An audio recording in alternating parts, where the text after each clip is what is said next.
Damai sejahtera Allah yang melampaui segala akal,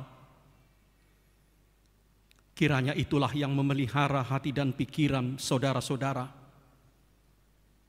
dalam Kristus Yesus Tuhan kita. Amin. Jemaat Tuhan, sebelum kami membacakan firman Tuhan untuk kita di Minggu Rogati ini, izinkanlah kami memperkenalkan diri. Saya Pendeta Daniel Taruli Asih Harahap. Sekarang kami melayani di kantor pusat HKBP di Pia Raja Tarutung sebagai Kepala Departemen Marturia HKBP, menggantikan Amang Pendeta Kardi Simanjuntak yang meninggal dunia di tahun yang lalu. Istri saya Marta Buru Siregar, kami dikaruniai 3 orang anak. Sejarah pelayanan kami dimulai dari Sibolga Julu sebagai calon pendeta, kemudian kami pindah ke Pia Raja ke kantor pusat HKBP di Departemen Naposo Bulung, kemudian kami 5 tahun sebagai pendeta NHKBP di Palembang. Dari sana kami melanjutkan sekolah S2, kemudian menjadi pendeta fungsional di Rawamangun. Dari Rawamangun kami ke HKBP Serpong di distrik Banten. Dari sana kami menjadi kepala departemen Balitbang HKBP yang berkantor di Sopomar Pikir di Jakarta Timur. Kemudian dari sana kami ke Borneo, ke Balikpapan Baru. Pindah lagi ke Tangerang, distrik Banten, dan kemudian ke pulang kampung ke Tarutung. Horas Madihita. Kami akan bacakan di tengah-tengah kita khotbah untuk kita semua di Minggu Rogati, Minggu Doa ini, yaitu dari kitab Yakobus pasal yang kelima ayat ke-13 sampai 18. Demikianlah bunyinya. Kalau ada seorang di antara kamu yang menderita, baiklah ia berdoa. Kalau ada seorang yang bergembira, baiklah ia bernyanyi. Kalau ada seorang di antara kamu yang sakit, baiklah ia memanggil para penatua jemaat, supaya mereka mendoakan dia, serta mengolesnya dengan minyak dalam nama Tuhan. Dan doa yang lahir dari iman akan menyelamatkan orang sakit itu, dan Tuhan akan membangunkan dia. Dan jika ia telah berbuat dosa, maka dosanya itu akan diampuni. Karena itu hendaklah kamu saling mengaku dosamu dan saling mendoakan supaya kamu sembuh. Doa orang yang benar bila dengan yakin didoakan sangat besar kuasanya. Elia adalah manusia biasa sama seperti kita. Dan ia telah bersungguh-sungguh berdoa supaya hujan jangan turun. Dan hujan pun tidak turun di bumi selama 3 tahun dan 6 bulan. Lalu ia berdoa pula, dan langit menurunkan hujan dan bumi pun mengeluarkan buahnya. Sampai demikian pembacaan kita. Saudara-saudara, hari ini gereja kita dinamakan Minggu Rogati atau Minggu Doa. Ini adalah kesempatan bagi kita merenungkan ulang tentang makna doa. Apa sebetulnya doa itu? Kita sejak kecil sudah diajarkan oleh orang tua kita, oleh guru-guru sekolah minggu kita, oleh guru-guru kita untuk berdoa. Kita terus berdoa, saban kali. Tidak hanya dalam ibadah-ibadah di gereja, tapi juga di rumah, dalam hidup pribadi kita. Apa sebetulnya doa itu? Pertama, doa itu adalah ungkapan hati terdalam orang percaya kepada Allah. Doa itu adalah ungkapan hati terdalam umat orang percaya kepada Allah. Jadi melalui doalah kita, saudara dan saya, mengungkapkan isi hati kita yang paling dalam kepada Allah. Melalui firman, Allah mengungkapkan isi hatinya yang paling dalam kepada kita. Nah, karena itu ketika doa dan firman bertemu, maka terjadilah interaksi, percakapan dari hati ke hati, relasi antara Allah dengan orang percaya. Jadi doa itu adalah suara yang dari bawah naik ke atas. Firman adalah suara yang dari atas turun ke bawah. Melalui doa umat kita menyapa Tuhan, dan melalui firman Tuhan menyapa kita.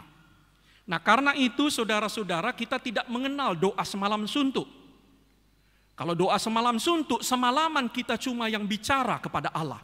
Bukan hanya kita yang perlu bicara kepada Allah, tapi Allah pun mau berbicara kepada kita. Allah mau mendengar isi hati kita, dan kita pun harus juga mendengar isi hati Allah. Nah, karena itu doa itu bukan sekedar tools atau alat untuk mendapatkan sesuatu dari Allah.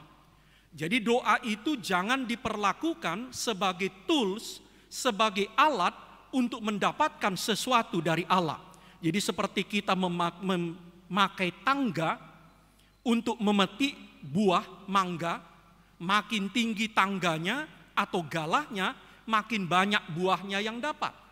Nah, doa tidak boleh diartikan seperti itu. Makin panjang doanya, nanti berkatnya makin banyak yang dapat. Doa tidak bisa diperlakukan seperti cangkul untuk menggali harta karun. Karena kalau doa itu sekedar tools atau alat, ketika kita tidak perlu, maka alat itu disimpan di gudang. Kita tidak lagi berdoa. Sesudah kita mendapatkan sesuatu yang kita inginkan, tentu kita tidak lagi berdoa. Dan yang paling bahaya, hubungan kita, relasi kita dengan Tuhan menjadi curang atau manipulatif.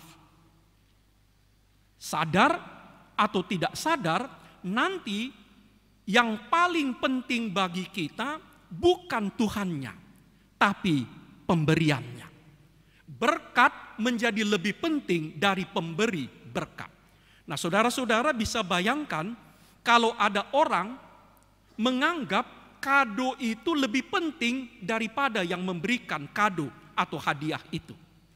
Jadi kalau ada seorang yang paling dipentingkannya adalah tupak yang diberikan waktu pesta itu, bukan kehadiran, bukan pribadi dari orang yang memberikan tupak, itu sudah manipulatif. Nah, sadar atau tidak sadar, kita bisa menjadikan seperti itu. Lebih penting bagi kita berkatnya daripada sang pemberi berkat. Umarga di kita, pasu-pasui, asasian, namanga lehon, napasahatan, pasu-pasui. Doa juga bukan sekedar mantra. Rumus-rumus kata-kata ajaib, kata-kata indah yang bila salah ucap jadi batal. Kalau saudara dan saya salah berdoa, salah ucap, salah kata, doanya menjadi tidak batal. Doa kita tidak gagal, doa kita tetap sampai kepada Tuhan. Saudara-saudara, ketika anak-anak kita masih kecil, berbicara kepada kita, kita tidak, kalau dia salah minta atau kata-katanya kurang bagus, sebagai orang tua, kita tidak menganggap, oh kalau gitu karena kamu salah ngomong, kamu tidak akan mendapatkan apa yang kamu butuhkan, apalagi Tuhan. Doa juga bukan sekedar show atau seremoni berpantun, berkata-kata yang indah. Nah, karena itu dalam berdoa kita tidak perlu merangkai kata-kata kita sedemikian bagus, sedemikian indah, seolah-olah nanti kalau kurang indah Tuhan tidak suka. Doa itu mirip persis sekali ucapan seorang anak kepada ayahnya, ucapan seorang anak kecil kepada ibunya, atau ucapan seorang kepada kekasih hatinya. Bagaimana kita bicara kepada orang tua yang kita cintai dan mencintai kita? Bagaimana kita berbicara kepada kekasih hati kita? Seperti itulah harusnya kita berdoa kepada Tuhan. Nah, karena itu amang inang, saudara-saudara, doa itu sekali lagi adalah ungkapan hati terdalam kita kepada Tuhan. Apa yang ada dalam isi hati saudara dan saya, itulah ungkapkan kepada Tuhan. Apapun itu yang ada di dalam hati kita. Dan Allah nanti akan meresponnya, menanggapinya juga dengan hatinya yang paling dalam. Nah, karena itu relasi doa, relasi kita dengan Tuhan itu sangat dekat dan kuat. Itu bisa digambarkan seperti relasi dua pihak yang saling mencintai dan berjanji setia. Jadi relasi antara kita dengan Tuhan, relasi doa itu adalah relasi antara dua pihak yang saling mengasihi dan berjanji saling setia. Nah, karena itu ada dua kata kunci dalam doa. Yang pertama adalah intensitas, kesungguhan atau kejujuran. Apakah yang kita ucapkan itu jujur, sungguh-sungguh keluar dari dalam hati kita? Saudara-saudara, tentu kita tidak suka kalau orang yang kita cintai dan mengaku mencintai kita berkata-kata tidak jujur atau berpura-pura atau setengah hati kepada kita. Begitu juga Tuhan. Nah, karena itu yang penting dalam doa bukan rangkaian kata-katanya, tetapi apakah kata-kata itu sungguh-sungguh mengungkapkan apa yang ada di dalam hati kita. Dan itu yang kita lihat di kitab-kitab Mazmur. Mazmur itu adalah doa-doa yang jujur. Ketika sang pemazmur marah, dia ungkapkan kemarahannya itu kepada Tuhan. Ketika sang pemazmur merasa terpuruk, dia ungkapkan hatinya yang remuk itu kepada Tuhan. Dia tidak tedeng aling-aling. Dia tidak perlu memolesnya, tidak perlu membungkusnya. Persis seperti kita berbicara kepada orang yang kita kasihi dan mengasihi kita. Nah, kata kunci yang kedua adalah kontinuitas.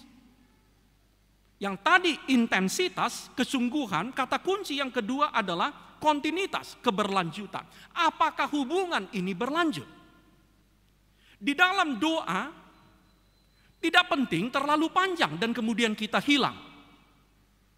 Jadi kadang-kadang kan kita orang Batak juga punya tradisi kalau malam tahun baru 31 Desember sedemikian panjanglah kita berdoa sampai subuh, sampai kita tidak lagi ke gereja 1 Januarinya. Dan kemudian setahun penuh kita tidak lagi berdoa. Jadi doa itu tidak bisa dibikin seperti belanja bulanan. Kita pergi ke supermarket besar, kita borong semua, dan kemudian sebulan lagi, nanti kalau udah habis, baru kita datang lagi. Karena itulah Yesus mengajarkan kita berdoa, Bapa kami, berilah kami pada hari ini makanan kami yang secukupnya. Berilah kami pada hari ini kegembiraan kami yang secukupnya. Berilah kami pada hari ini rezeki kami, kesehatan kami yang secukupnya. Nah, besok kita datang lagi meminta kepada Tuhan. Lusa kita datang lagi. Sedemikian. Saya nggak bisa bayangkan kalau amang inang tiba-tiba ada anak kita yang meminta kepada kita, Pak, berikan aku 100 juta rupiah, dan kemudian dia hilang selama 1 tahun. Seperti itulah orang yang meminta kepada Tuhan terlalu banyak dan kemudian dia hilang, tidak lagi datang kepada Tuhan. Nah, karena itu kata kunci dalam doa sebagai ungkapan hati yang terdalam, apakah kata-kata itu sungguh-sungguh dan apakah kita setia? Saudara-saudara, dalam Roma 8 ayat 26, doa yang tak terucap oleh kata-kata, doa yang sangkut di leher karena beratnya pergumulan, itu pun didengarkan Tuhan. Jadi kalau kita baca dalam Roma 8 ayat 26, kadang-kadang karena beratnya beban, kita tidak sanggup lagi berdoa, merangkai kata-kata. Di dalam bahasa Batak, kita hanya bisa mengatakan nahinoihon, oh Tuhan. Nggak ada lagi kata-kata yang bisa diucapkan. Semua sangkut di dada, sangkut di leher karena beratnya beban. Roma 8 ayat 26 mengatakan doa semacam itu pun didengarkan oleh Tuhan. Yang kedua, apa itu doa? Doa itu adalah kekuatan kita orang-orang percaya. Doa itu adalah kekuatan, kekuasaan kita orang-orang percaya. Itulah yang kita baca tadi. Doa orang benar dapat menghentikan atau menurunkan hujan. Tadi jelas kita baca Elia itu orang biasa. Elia itu sama seperti saudara dan saya, tidak ada bedanya. Doa Elia sama dengan doa kita. Sama-sama berkuasa. Dan Yesus sudah mengatakan doa orang beriman itu dapat memindahkan gunung.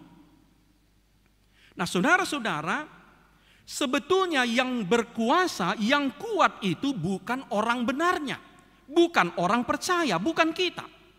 Tetapi Allah Bapa, Anak dan Roh Kudus yang menjadi alamat dan doa kita itu adalah yang maha kuasa dan maha kuat.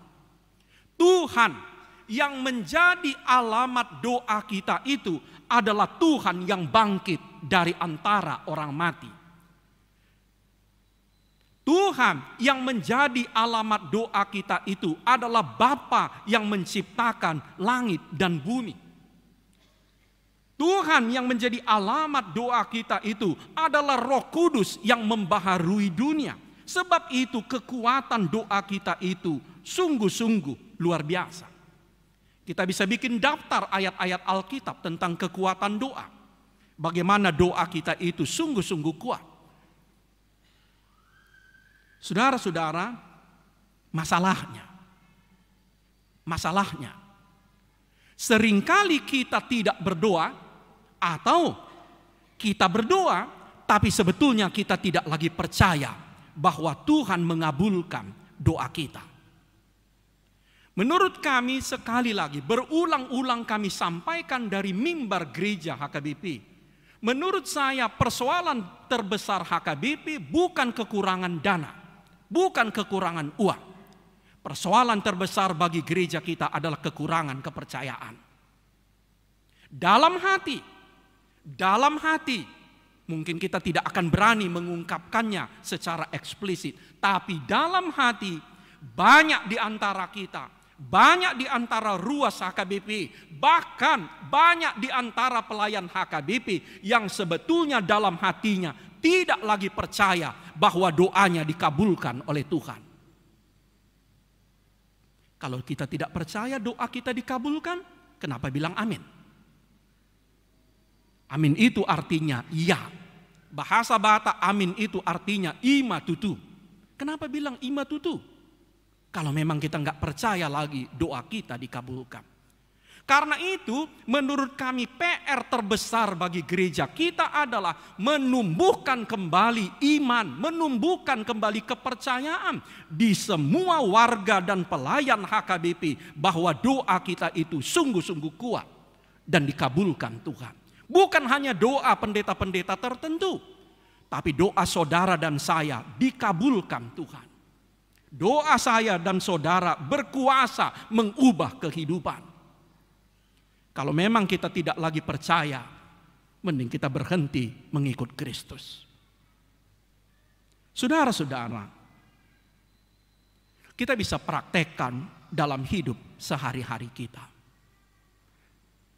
Saya tidak ingin menjadikan diri saya sebagai parameter. Tapi kalau saya ditanya nanti secara pribadi, kapan doa saya dikabulkan? Saya bisa bikin daftarnya. Saya punya kesaksian dan saya mengalami bahwa doa-doa saya puluhan, ratusan, ribuan kali dikabulkan oleh Tuhan. Dan Bukan hanya doa saya, juga doa Amang dan Inang, doa kita semua. Doa kita itu sanggup mengubah dunia ini, dan doa kita itu sanggup mengubah diri kita sendiri. Jadi kalau kita pakai bahasa gambaran, doa itu seperti transformator. Dulu waktu kami kecil, kita sering memakai istilah trafo untuk mengubah arus. Dari arus yang besar menjadi kecil. Ada yang namanya trafo itu. Nah, seperti itulah doa.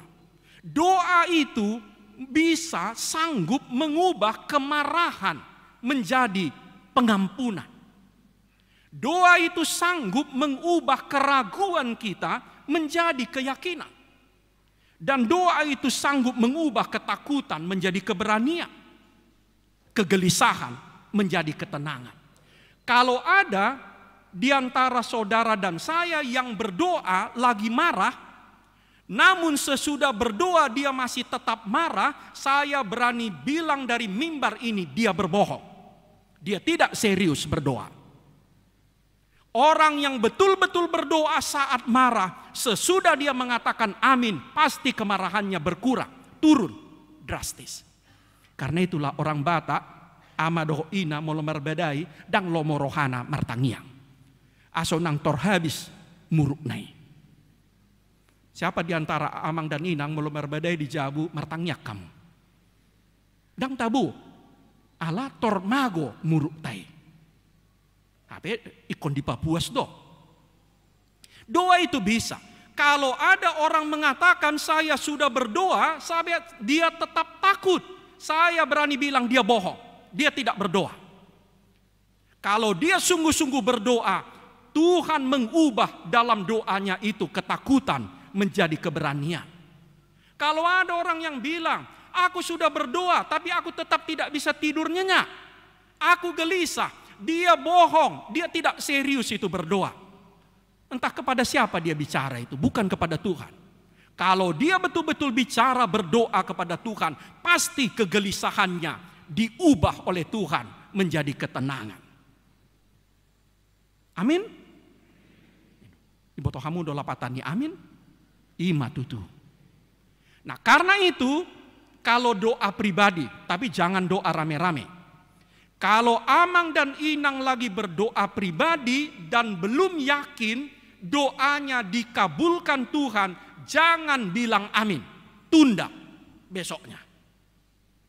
Tapi kalau doa rame-rame janganlah, nanti nggak jadi makan kita. Kalau doa rame-rame harus sesuai dengan waktu. Tapi kalau doa pribadi kita belum yakin, jangan bilang amin. Bilang aja sama Tuhan, Tuhan saya belum yakin, besok saya doa lagi. Aminnya besok. Nggak ada yang melarang. Nggak ada yang melarang kita berdoa 1 jam atau 2 jam. Nggak ada yang melarang doa kita pakai serial. Doa itu kekuatan. Karena itu Amang dan Inang, di Minggu Rogate ini, mari kita kembali percaya kepada kekuatan doa kita. Sebagaimana dijanjikan oleh Tuhan itu dalam fotum yang kita baca tadi. Di mana 2 atau 3 orang berkumpul dalam namaku, di situ aku ada di tengah-tengah mereka. Di mana 2 orang sepakat meminta dalam namaku, aku akan mengabulkannya. Matius 18 ayat 19. Bahkan Efesus 3 ayat 20 mengatakan Tuhan memberikan lebih banyak daripada yang kita doakan dan mintakan. Yang ketiga dan terakhir. Doa adalah perjuangan memenangkan kehendak Allah. Doa adalah perjuangan memenangkan kehendak Allah. Tuhan menyuruh kita dalam Matius 7 ayat 7, mintalah maka akan diberikan kepadamu, carilah maka kamu akan mendapat, ketoklah pintu maka pintu akan dibukakan bagimu. Mintalah.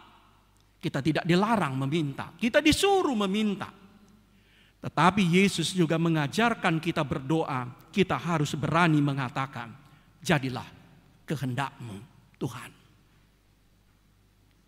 Kita utarakan keinginan kita, inilah kehendak-Ku Tuhan, inilah rencanaku, inilah kerinduan-kerinduanku, inilah obsesi-obsesiku. Tapi berikan aku keberanian mengatakan, jadilah kehendak-Mu. Dan Yesus di Taman Getsemani juga berjuang mengatakan, bukan kehendak-Ku Bapa, tapi kehendak-Mu lah yang jadi. Nah, saudara-saudara, saya punya trauma 32 tahun yang lalu dengan doa ini. Waktu itu besoknya saya mau ujian masuk sekolah pendeta. Tiba-tiba datang kabar dari Medan, saya kuliah mau masuk sekolah pendeta, sekolah tinggi teologi di Jakarta. Datang kabar dari Medan, bapak sakit keras, pulang kalian semua. Semua kakak saya, abang saya pulang, tinggal saya sendiri. Dan disitulah saya pertama kali berdoa satu malam, hanya untuk bisa mengatakan, jadilah kehendak-Mu. Sebab saya takut, kalau saya bilang jadilah kehendak-Mu, nanti bapak kami mati. Padahal saya baik-baik sudah mau jadi masuk sekolah pendeta. Satu malam saya mengatakan, tidak Tuhan, kali ini kehendak-Ku yang harus jadi. Baru menjelang subuh saya menyerah dan mengatakan, jadilah kehendak-Mu.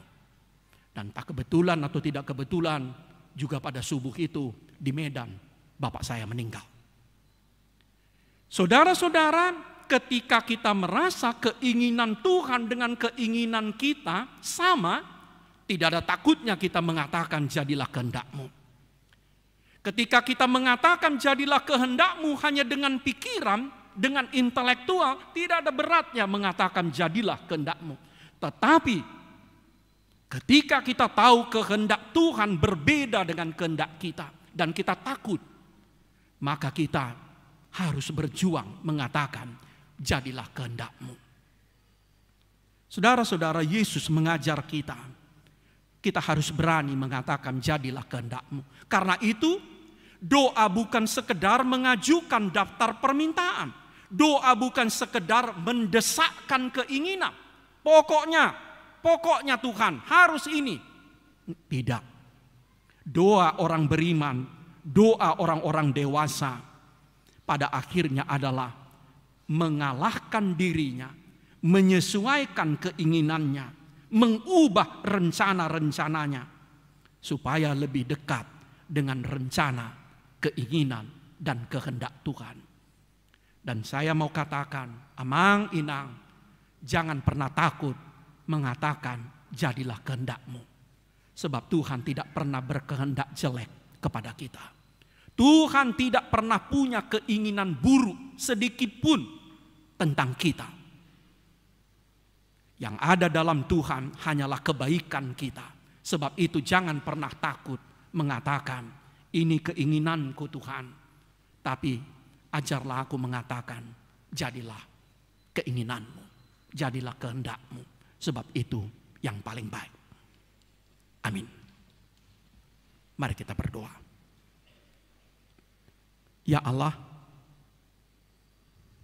ajarlah kami berdoa.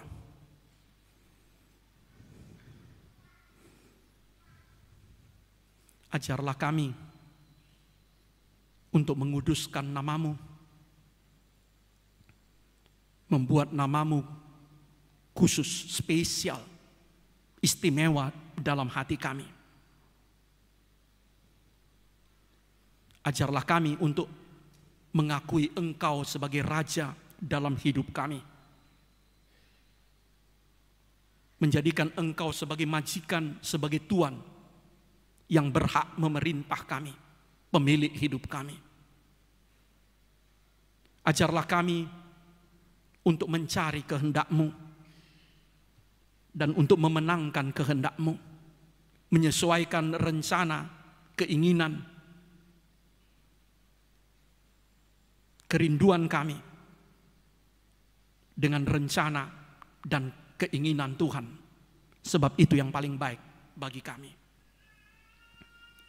Ajarlah kami untuk selalu datang ke hadapan-Mu, menjalin hubungan yang intim dan intens, yang sungguh-sungguh dan berkelanjutan dengan Tuhan.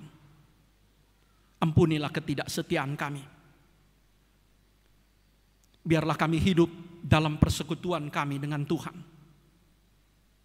Tuhan, kami bawa harapan doa kerinduan kami masing-masing. Tuhan dengar dan lihatlah. Kami bawa pergumulan-pergumulan kami. Tuhan, biarlah Engkau menjadi kekuatan bagi kami di tengah pergumulan kami. Kami berdoa bagi gereja-Mu HKBP, Tuhan berkatilah. Secara khusus kami berdoa bagi HKBP Pekanbaru, bagi para hamba Tuhan di sini, pelayan full timer dan para halado.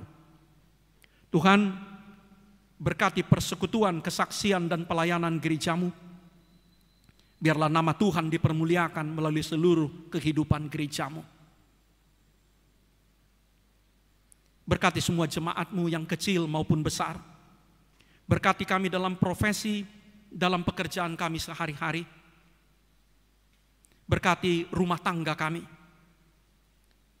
Tuhan, kami berdoa untuk jemaat kami, saudara-saudara kami yang sedang sakit. Bekerjalah Kau Tuhan, pakailah rumah sakit, dokter dan para medis, mendatangkan kesembuhan bagi mereka. Penuhilah hati mereka dengan kasih, dengan sukacita dan pengharapan. Menanti-nanti waktu Tuhan untuk menyembuhkan. Banyak lagi mau kami doakan ya Allah.